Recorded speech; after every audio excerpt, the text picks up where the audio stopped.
Hello students, welcome to Ramanujan education platform. Last class में हमने पढ़ा था इलेक्ट्रोलिसिस एंड इलेक्ट्रोलिटिक सेल। फिर हमने पढ़ा था प्रोडक्ट ऑफ इलेक्ट्रोलिसिस, यानी कि जब हम इलेक्ट्रिसिटी पास करते हैं तो कैथोड पर कौन जाएगा और एनोड पर कौन जाएगा। ओके, तो वहाँ पर हमने 3 केसेस पढ़े थे। कौन कौन से? एक तो मॉल्टन electrolyte with inert electrode, second aqueous electrolyte with inert electrode, third aqueous electrolyte with active electrode. अब जो है उसमें एक लास्ट केस बचता है, उसे भी हम डिस्कस कर लेते हैं।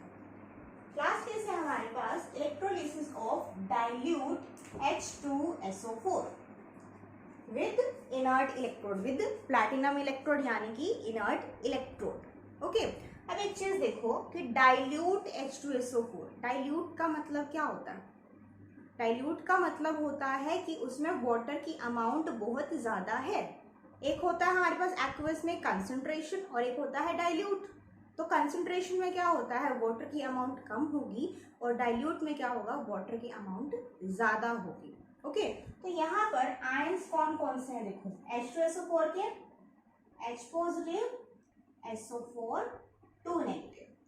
अब वाटर के H positive and OH negative, जो कि क्या है, इन एक्सिस। अब देखो हम क्या बात करते थे, एट एनोड, एनोड पर क्या होता है, ऑक्सीडेशन, और टर्मिनल क्या था, पॉजिटिव। फिर एट कैथोड, कैथोड पर हमेशा क्या होती है, रिडक्शन, और इसका टर्मिनल क्या था, नेगेटिव। ठीक है, अब देखो एट एनोड हमारे पास कौन से आयन मूव करेंगे, नेगेटिव आयन। नेगेटिव आयन कौन से हैं, SO4 2 negative and OH negative. इन दोनों के बीच कंपटीशन होगा कि कौन एनोड पर जाकर डिस्चार्ज होगा। अब देखते हैं एट कैथोड, कैथोड पर कौन जाएगा, पॉजिटिव चार्ज है ना, ये क्या है, नेगेटिव, तो कौन जाएगा, पॉजिटिव चार्ज। तो पॉजिटिव चार्ज है ही कौन हमारे पास, ओनली H पॉजिटिव। तो H पॉजिटिव क्या करेगा, रिड्यूस हो जाएगा। ठीक है, अब एक चीज देखो, हाइड्रोजन वही, ये जो है एज अ एटम तो नहीं एग्जिस्ट करेगा, यहाँ पर क्या करेगा, एज अ गैस, यानी कि H2 एग्जिस्ट करता है। तो हम क्या कर सकते हैं, 2 2 9 2, ये ठीक है। अब इसका देखो एट एनोड, अब हम जो है बात किया करते थे कि ऑक्सीडेशन पोटेंशियल की, एट एनोड हम बात करते थे ऑक्सीडेशन पोटेंशियल की, एंड कैथोड पे हम रिडक्शन पोटेंशियल की बात करते हैं।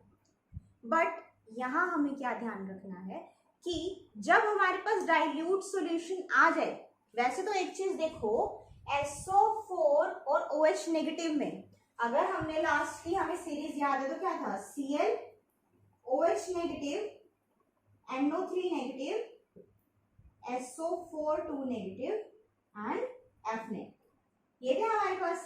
अब इसमें से देखो, ऊपर से नीचे से ऊपर जाता है हमारे पास क्या होता है, ऑक्सीडेशन पोटेंशियल बढ़ता है। तो अब इन दोनों में देखो किसका है ऑक्सीडेशन पोटेंशियल ज्यादा, OH का। ठीक है, तो यहाँ पर क्या होगा, OH। ठीक है, क्या होगा, OH हमारे पास क्या हो जाएगा, ऑक्सीडाइज। OH क्या हो जाएगा, ऑक्सीडाइज। अब ये देखो OH ऐसे तो नहीं रहता है, क्या आ जाएगा, OH प्लस OH क्या देगा हमें, H2O प्लस क्या बचा, O। बट O इस तरीके से तो एग्जिस्ट नहीं करता, एग्जिस्ट कैसे करता है, एज O2। तो हम क्या करें, 2 2 2 O2।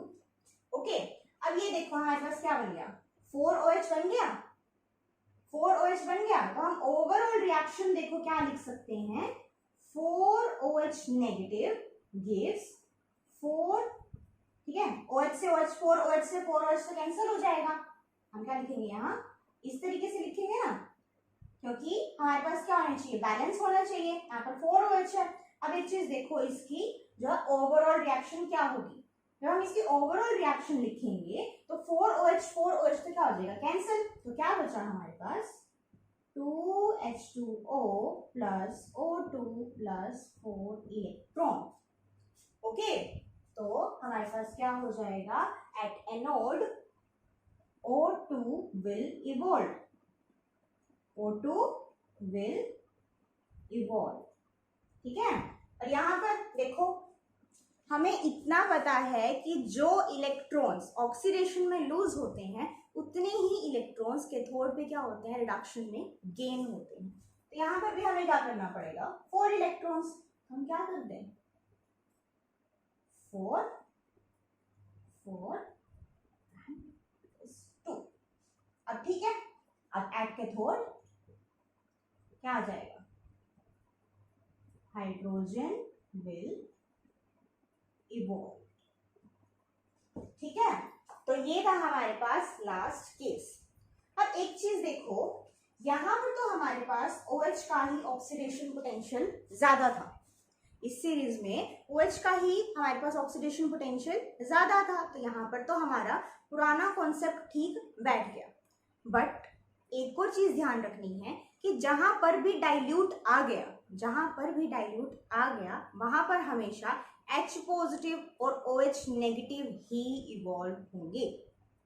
क्या होगा, H पॉजिटिव और OH नेगेटिव ही हमारे पास रिएक्शन में पार्टिसिपेट करेंगे और आयंस नहीं कर पाएंगे, ठीक है। ये हमें बात याद रखनी है। क्यों, क्योंकि ये क्या होता है, ये होते हैं एक्सेस में, ये होंगे एक्सेस में, तो ऑक्सीडेशन पोटेंशियल नंबर पे भी तो डिपेंड करेगा। जितने ज्यादा आयंस होंगे उसका ऑक्सीडेशन पोटेंशियल ज्यादा हो जाएगा, और जितने हमारे पास क्या होंगे, नेगेटिव आयंस होंगे, उतना भी हमारे पास क्या हो जाएगा, उतना ही ज्यादा रिडक्शन पोटेंशियल हो जाएगा। तो यहाँ पर तो हमारे पास फिट बैठ गया। लेकिन अगर वैसे हमारे पास आ जाए डाइल्यूट, तो हमें ध्यान रखना है कि हमेशा H पॉजिटिव और OH नेगेटिव ही रिएक्शन में पार्टिसिपेट करेंगे और आयंस जो है पार्टिसिपेट नहीं करेंगे। ओके, तो ये यहाँ पर एक इंपॉर्टेंट बात थी जो हमने सीखी। तो अब जो है यहाँ पे ये खत्म हो जाता है। अब देखो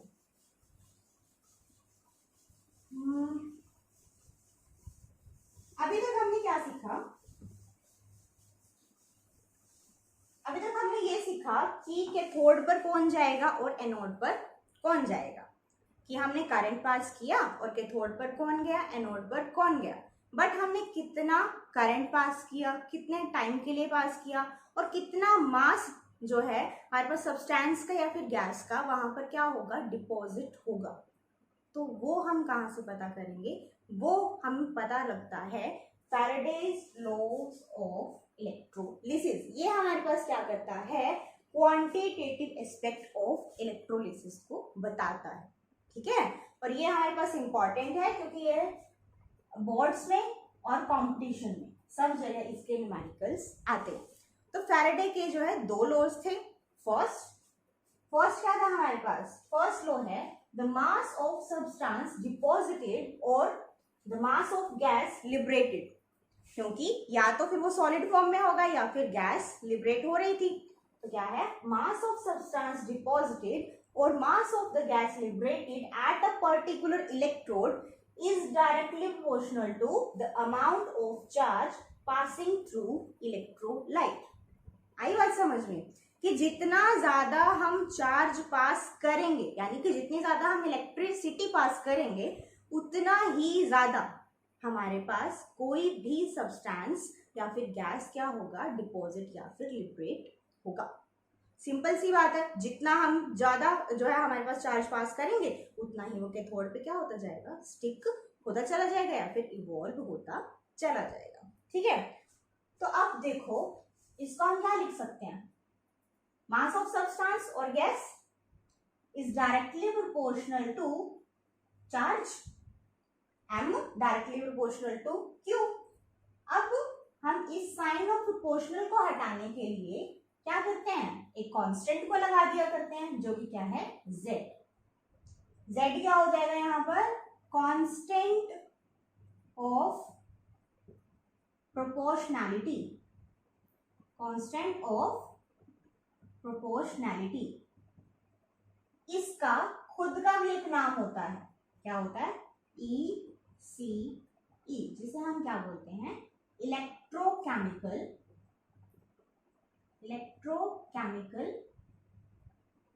इक्विवेलेंट। तो अगर कहीं पर भी हमारे पास ये वर्ड आ जाए इलेक्ट्रोकेमिकल इक्विवेलेंट, तो हमें पता है वो क्या है, M is equal to Z. This Z is the electrochemical equivalent. और देखो अगर हमें इसको डिफाइन करना हो, अगर हमें जो है Z को डिफाइन करना हो, यानी कि इलेक्ट्रोकेमिकल इक्विवेलेंट को डिफाइन करना हो, तो हम क्या करते हैं, देखो let Q is equal to 1 coulomb, तो क्या हो जाएगा M is equal to Z into 1, यानी कि M is equal to Z. Okay, तो इलेक्ट्रोकेमिकल इक्विवेलेंट क्या होता है, mass of the substance deposited when 1 coulomb of charge is passed through the cell. Clear है, जब हमने 1 कूलम ऑफ चार्ज को पास किया सेल से, तो Z क्या है हमारे पास, mass of the substance deposited. Okay, तो अब देखते हैं, इतना हमें समझ आ गया. अब देखो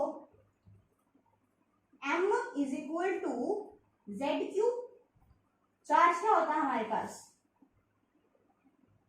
I क्या होता है, Q बाय में T, है ना. तो हम यहाँ पर क्या लिख सकते हैं, Q की वैल्यू I इंटू T लिख सकते हैं. ये तो हमें रिलेशन पता है ना कि करंट की रिलेशन क्या होती है चार्ज के साथ, I is equal to Q by T. तो इसको हम Q को क्या लिख सकते हैं, I इंटू में T. तो क्या लिख दें, I इंटू में T. I क्या है, करंट है, और T क्या है, कितने टाइम के लिए वो करंट पास किया है. ठीक है, और ये हमेशा किसमें होते हैं, हमें लेना होता है इनको SI यूनिट्स में. किसमें लेना होता है, SI यूनिट्स में. क्या होती है इनकी SI यूनिट, करंट की होती है एम्पियर और टाइम की होती है सेकेंड.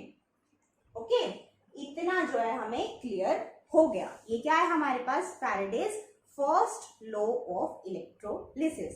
ओके, तो अब हम इसका करते हैं एक न्यूमेरिकल. इतना जो है समझ में आ गया, क्या था कि मास ऑफ सब्सटेंस डिपॉजिटेड, जितना ज्यादा हम चार्ज पास करेंगे उतना ही ज्यादा जो सब्सटेंस है वो कैथोड पर या मतलब किसी पर भी डिपॉजिट हो, उतना ही ज्यादा जो है सब्सटेंस डिपॉजिट होना शुरू होगा. ठीक है, तो मास ऑफ द सब्सटेंस और द गैस लिबरेटेड क्या हो जाएगा, directly proportional to the amount of charge passing through electrolyte. हमने क्या किया, M directly proportional to Q, proportionality का साइन हटाने के लिए क्या लगाया, Z. Z क्या है हमारे पास, इलेक्ट्रोकेमिकल इक्विवेलेंट. ओके, तो Q को हम क्या लिख सकते हैं, I इंटू में T. तो हमने लिख दिया, जिस जहां पर हमें क्या लेना है, एक रिलेशन आ गई, M is equal to ZQ और M is equal to ZIT. और इनको हमें क्या लेना है, इनकी यूनिट्स को SI यूनिट्स में ही लेना है. ओके, तो ये आ गया हमारे पास फॉर्मूला. ठीक है, अब जो है इसके न्यूमेरिकल करते हैं.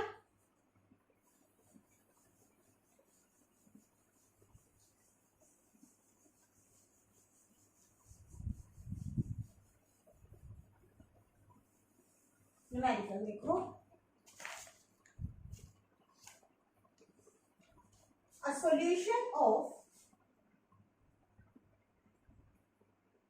a solution of CuSO4 is electrolyzed for 10 minutes with a current of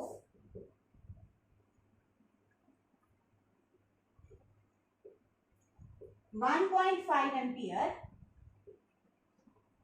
What is the mass? What is the mass of copper? Mass of copper deposited at cathode.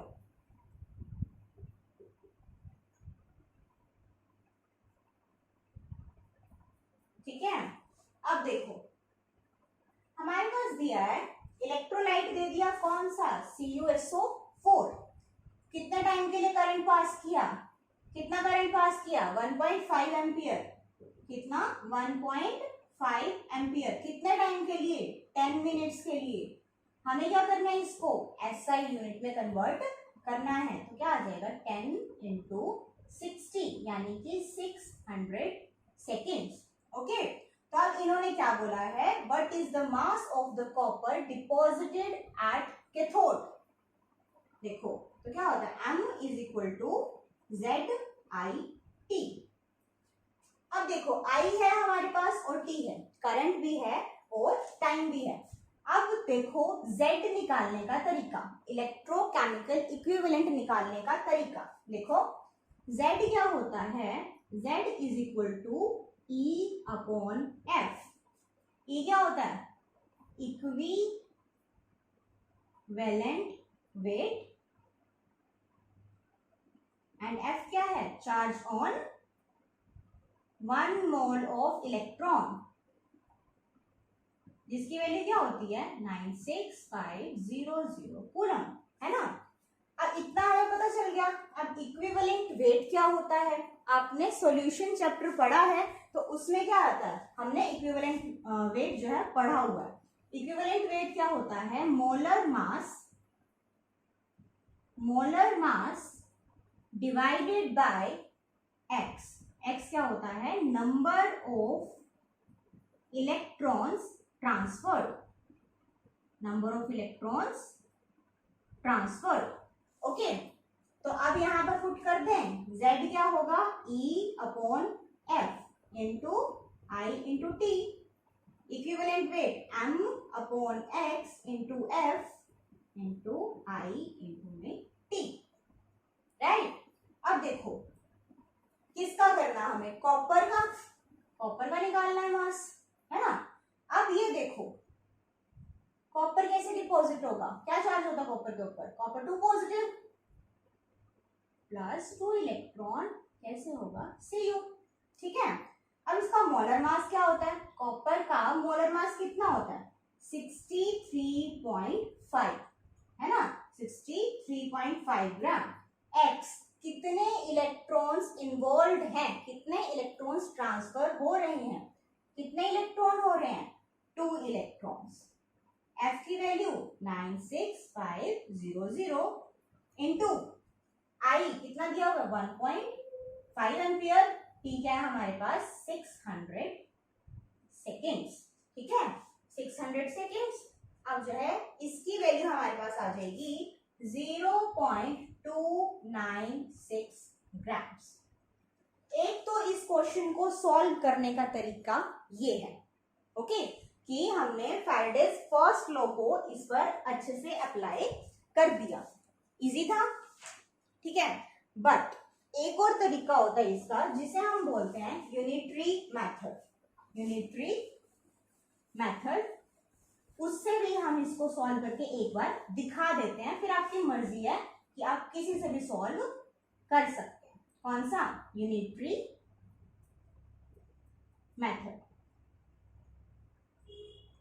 अब एक चीज देखो, ये रिएक्शन है हमारे पास, लिखते हैं Cu positive 2 plus 2 electron gives Cu, ठीक है।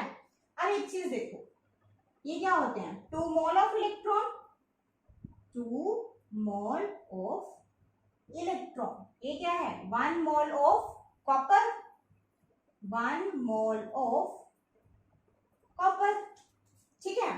अब इन्होंने हमसे क्या पूछा है, मास पूछा है, और चार्ज हमारे पास क्या आया था, Q की वैल्यू क्या आई थी, I इंटू में T कर दे, ठीक है। अब देखो इसको हम क्या बोल सकते हैं, charge on 1 mole of electron क्या होता है 1 Faraday, charge on 2 mole of electron क्या हो जाएगा 2 फैराडे। 1 मोल ऑफ कॉपर का मास कितना होता है 63.5 ग्राम, राइट। तो जब हम 2 फैराडे चार्ज पास करते हैं तो कॉपर कितना डिपॉजिट होता है 63.5 ग्राम। और अगर हम क्या करें 1 क्यू निकाल लें, क्यू क्या था हमारे पास 1.5 इंटू 600, ठीक है, ये आ गया 900, ठीक है। तो जब हम 900 कूलम को पास करेंगे चार्ज को तो क्या आ जाएगा कितना कॉपर डिपॉजिट होगा, 63.5 डिवाइडेड बाय 2, एफ की वैल्यू क्या होती है 96500 इंटू 900, ठीक है, तो भी वैल्यू क्या आएगी 0.296 ग्राम्स। एक बार दोबारा देखो, हम यूनिटरी मेथड से कैसे सॉल्व करते हैं। हमें फॉर्मूला से तो करना बहुत अच्छे से आ गया, एक यूनिटरी मेथड होता है उसमें हम कैसे सॉल्व करते हैं। रिएक्शन लिख लें, हमें क्या बताया गया है कि कॉपर डिपॉजिट होगा, कॉपर डिपॉजिट होगा तो उसकी रिएक्शन क्या होती है, कॉपर के ऊपर चार्ज होता है +2, तो उसको डिपॉजिट होना है तो कितने गेन करेगा 2 इलेक्ट्रॉन गिव्स कॉपर। अब हम इसको क्या लिखा करते हैं 2 mole of electron, right, 2 mole of electron, और इसको हम क्या लिखेंगे 1 मोल ऑफ कॉपर। अब देखो जो है charge on 1 mole of electron क्या होता है 1 फैराडे, और charge on 2 mole of electron क्या हो जाएगा 2 फैराडे, और 1 मोल ऑफ कॉपर का मास क्या हो जाएगा 63.5 ग्राम। तो हम क्या बोल सकते हैं कि जब हमने 2 फैराडे चार्ज पास किया तो कितना कॉपर डिपॉजिट हुआ, कितना हुआ 63.5 ग्राम, और कितना चार्ज हमें बोला गया 1 पॉइंट, करंट दिया गया हमें और टाइम दिया गया, वहां से हम क्या निकाल लेंगे चार्ज निकाल लेंगे, क्या आया I इंटू टी करके 900 कूलम। तो 900 कूलम जब हम पास करेंगे तब हमारे पास कितना कॉपर डिपॉजिट होगा, तो क्या आ जाएगा 63.5 divided by 2 Faraday into 900 coulomb, तो हमारे पास क्या आंसर आ गया 0.296 ग्राम्स। ओके, इतना हमें समझ आ गया। अब आते हैं हम Faraday second law. Faraday second law हमें क्या बोलता है कि if same amount of electric charge is passed through different electrolyte, कि हमने डिफरेंट इलेक्ट्रोलाइट ले लिए, उसमें से सेम चार्ज पास करवाया, तो क्या होगा then the amount of substance deposited और लिबरेटेड, क्योंकि गैस क्या होती है लिबरेट होती है, is directly proportional to its equivalent weight. देखो अब इसको कैसे करेंगे, मैंने ले लिया एक ये,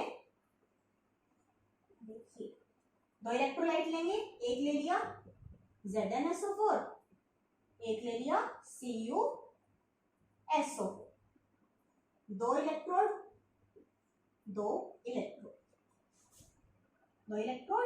और ये 2 इलेक्ट्रोड, इन्हें क्या कर दिया सीरीज में कनेक्ट कर दिया, सीरीज में कनेक्ट करने से क्या होता है करंट सेम पास हुआ करता है ना। जब हम सीरीज में कनेक्ट किया करते हैं सेल्स को तो क्या होता है करंट सेम पास होता है। और क्या करेंगे सेम टाइम